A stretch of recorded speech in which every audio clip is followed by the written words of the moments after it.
Coming up this month, GitHub rolls out ARM64 on actions, promising faster builds at lower costs. Microsoft Edge hits a new market share milestone, and Vercel announced Next.js 15, which has React 19 support.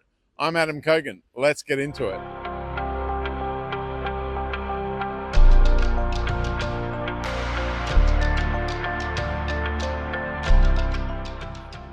G'day team, Adam Cogan here, and this month I'm coming to you from SSW France. We have just done a beautiful renovation here. We're right in the home of Strasbourg. It is a great place. I was greeted by lots of bread and croissants, and of course the coffee tastes better when it's in the Tina mug. We just gave away a ton of merch. We've got nothing left from NDC Oslo. You can earn your own merch, even if you don't go to these conferences, by earning reward points in the SSW Rewards app. So grab that and do the quizzes, and you'll watch the videos and you'll earn points. And NDC Oslo, I was talking on AI. Those sessions will be up on their YouTube channel shortly. All right. So while I was in Norway, I will just tell you about this garbage bins. I found this incredible. You can see these garbage bins, and they're everywhere, but you don't really, I didn't notice them at first. See all these garbage bins around the place? You know, people empty them there, and when they get to a certain level, they're informed, and then they empty it there. And I was wondering, where's the driver? There's no driver in there, because I thought this was being operated by the truck itself. And just didn't realize this guy just standing there with a remote control thing was controlling the whole thing. Does it all by himself, puts it in there, and then empties all the bins. Yeah, fantastic. And they're just small. They take a lot of garbage, obviously, and they have all the different types of garbage. Yeah, excellent Norwegian technology. I see something cool every time I go there. All right, let's just watch him put it away just by himself. Just one guy does all these bins. Really smooth. You know, the other thing about Norway is it's just quiet. People are riding bikes. 70% of the vehicles are electric, so they're all quiet. Nobody toots their horn in Norway. I guess they're all pretty peaceful, and they're not in a hurry. And now let's jump into the SSW Tech news. Next.js have version 15 released, or it's coming very shortly, and it supports React 19. There's a whole lot of stuff, so you can read all about that. That's pretty important. Next piece of news is Vercel, who make Next.js. They have released this AI SDK 3 with generative AI support. So you've got this bot that you can use, and it's pretty intelligent. You can have a look. It's not perfect, but it's pretty good. So this one is about stocks. So you can say, what is the price of Tesla? And let's have a look. Oh, it gives me a nice graph. I could say, can I purchase 10 shares? How much are they? They are probably pretty expensive. Yeah, 650 times 10. Yeah, 6,000. Do you want to purchase? Should I press it?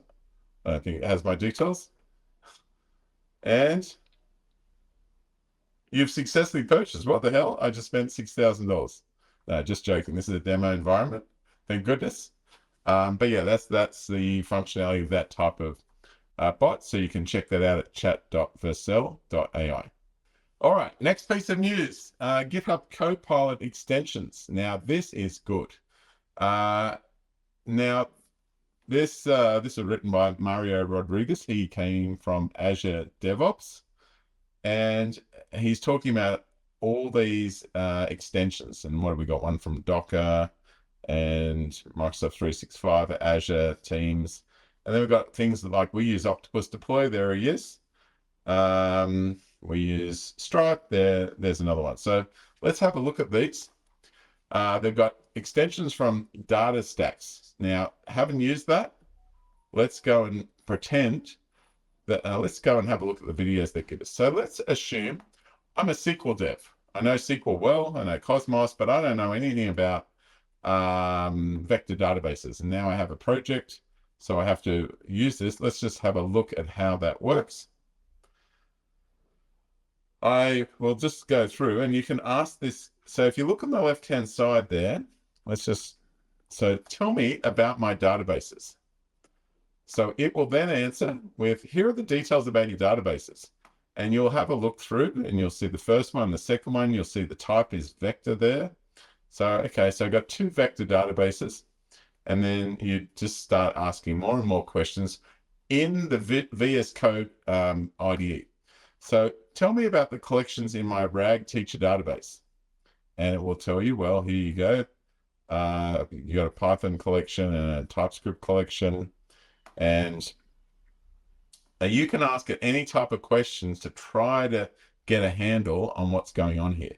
So how would I connect to the Astro database? And then it just tells you all the steps to go through to do that.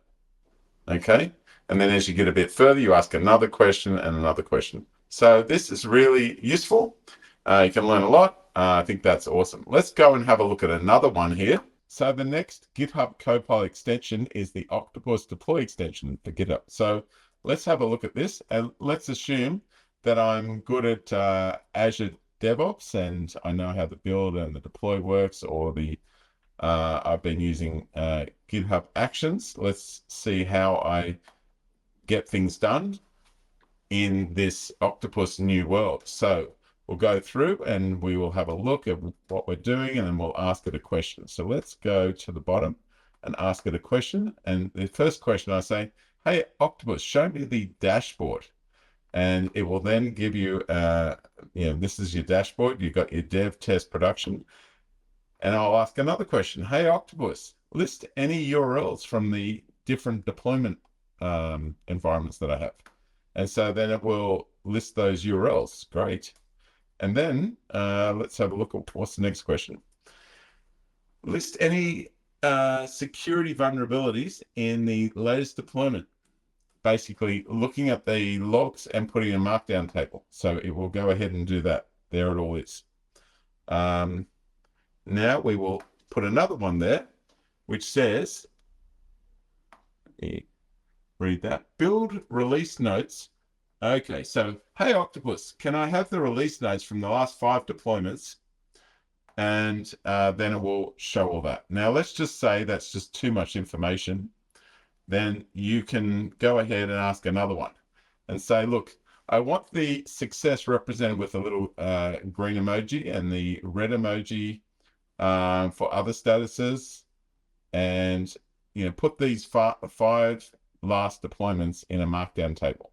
And then it will format like this. So all the normal ChatGPT type functionality you used to, you have inside your normal VS Code environment with these extensions. So that's great.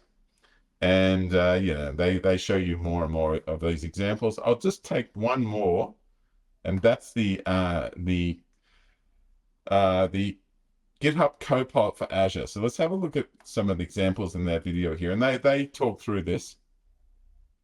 But we're in here and we're asking a question. What Azure OpenAI resources are deployed? Okay, so I don't know what's there. It is now going to tell me what I've got there. So I've got this one and this one. So I've got 2. Okay, that's great. And then I'll ask another question. Let me full screen this. And how many web apps are deployed in East US?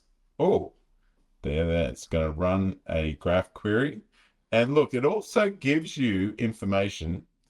So you now know how to run that yourself, and you can run the query in Azure Resource Graph. So you might find that really educational, that you know how to use different environments better. So I think that's pretty awesome. Let's move on to the next piece of news. And the next piece of news is GitHub Actions are going to get faster. And that's because GitHub Actions are offering ARM hosted runners now. So you can read all about it. It's cool. You've got the founder from Spice AI, who says it's great, it's been faster, and apparently it's cheaper as well. So you can read all about that. They use less power and they're a lot more efficient. So that seems to be the direction that we're heading. So you can try that out. Next piece of news, let's have a look at this one. JFrog. Now, JFrog is a company that you will want to be involved with if you're doing DevSecOps. If somebody says, hey, we need to do a security audit, JFrog might be involved in that. And now they've got a partnership going with GitHub, so that's good. Okay. We also have a released version of .NET Aspire, and Visual Studio, so that's good. We've been using that in our environments because it spins up, just with the F5 experience, spins up all the different cloud resources in the right order, and it's a lot nicer way to work when you got a whole lot of different cloud resources. Next piece of news, Edge. I found this funny. They reached 13.14 in the desktop browser market. What does that mean? It means it's now gone from number 3 to number 2. It has gone past Safari. So it is slowly growing. So Chrome is still massive, but it's slowly losing a few points, where Safari and Edge are growing, but Edge is growing a little faster on the desktop market. Okay, you kind of forget about that, don't you? Next one. Now, if you want to know more about the key announcements at the React conference, you'll find all this stuff about React 19 and what's in there. There's plenty to read, but React is obviously very important, especially important because we use it in other environments as well, like Next.js. Okay. We're always talking about different AIs. We mostly use OpenAI and ChatGPT, but we also use some of the others. And one of the other quite different ones is going to be XAI from Elon Musk. And they got a whole bunch of money and $6 more billion to spend.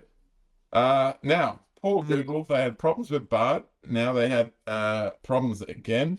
They have shut down the Google AI search results because it was giving a whole bunch of bad answers. Here's a real question people would say: how much glue do I add to my pizza? Well, according to the Business Insider article, you should add 1/8 of a cup or 2 tablespoons of non-toxic glue to my pizza, which I'm sure some people have followed. And anyway, they've had to shut down that for the time being. Now, if you remember back, seems like a long time ago, but Sam Altman was sacked from OpenAI one Friday. We spent the whole weekend wondering what was going on, and then Satya Nadella was going to hire him and a whole bunch of them. Anyway, it all got sorted out, but one of the people that hadn't spoken was Helen Toner. And I had a different impression of her from what had happened versus what she said happened. So she's interviewed here, and she gave a whole different account of what her experience was being on the board and not knowing what was going on.